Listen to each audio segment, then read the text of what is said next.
একটা গ্রামের চারদিকে নদী আর খালের বন্ধনে বন্দী, শত বছর পরও যেখানে নেই নাগরিক উন্নয়ন বা সেতুর ছোঁয়া, যেখানে প্রতিটি সকাল মানেই ঝুঁকি আর প্রতিটি সন্ধ্যা মানেই অনিশ্চয়তা, যেখানে এখনো বাঁশের সাঁকো আর ছোট্ট নৌকায় যোগাযোগের শেষ ভরসা।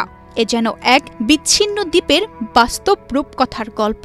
এমন অবস্থা সিলেটের ওসমাননগরের পৈলনপুর ইউনিয়নের মোবারকপুরের। নেতা হলাই নির্বাচনের সময় দিয়া দিমু, আপনারা ভোট দোকা দেই, এসে আর আপনারা আর চিনে না তারা।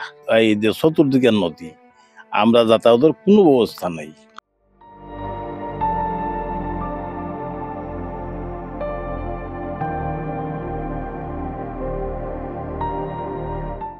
ঢাকা সিলেট মহাসড়কে সাদিপুর ব্রিজ থেকে মাত্র আধা কিলোমিটার দূরের গ্রাম মোবারকপুর। এই গ্রামে এখনো কোনো পাকা রাস্তা বা স্থায়ী সেতু নেই।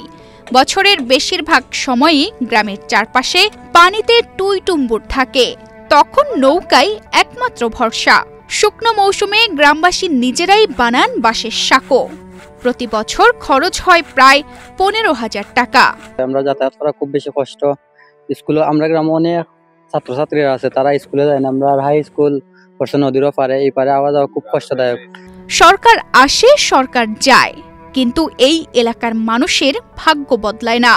শুধু নির্বাচনের সময় এলে অনেকে এসে শুধু প্রতিশ্রুতি দিয়ে যান, যদিও নির্বাচন শেষে তাদের আর কোনো দেখা পাওয়া যায় না। বিভিন্ন এমপি মিনিস্টার যারাই আসেন শুধু প্রতিশ্রুতি দেন, কিন্তু কার্যকরী কোনো পদক্ষেপ নেননি। বিগত আমলে শফিকুর রহমান তিনি 2-3 বার আসছেন, কিন্তু তিনি এর কোনো কার্যকরী পদক্ষেপ নেননি, শুধু খালি আশার বাণী দেখিয়েছেন। তিনি এমনও বলছেন যে আমি সংসদে এই নিয়ে কথা বলছি। মোবারকপুরের দুর্ভোগ নিয়ে আক্ষেপ গ্রামবাসীর সবার।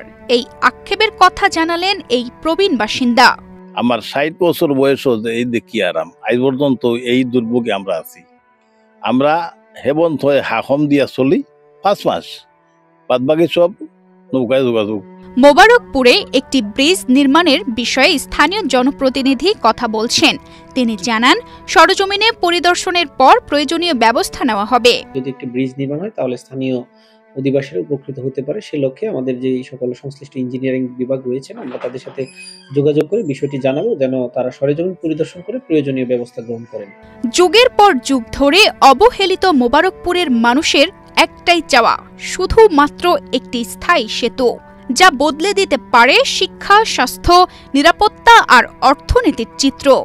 সরকার ও জনপ্রতিনিধিদের নজরদারির অপেক্ষায় এই জনপদ। তানজিদা রহমান, ইনায়া, বাংলাদেশ প্রতিদিন।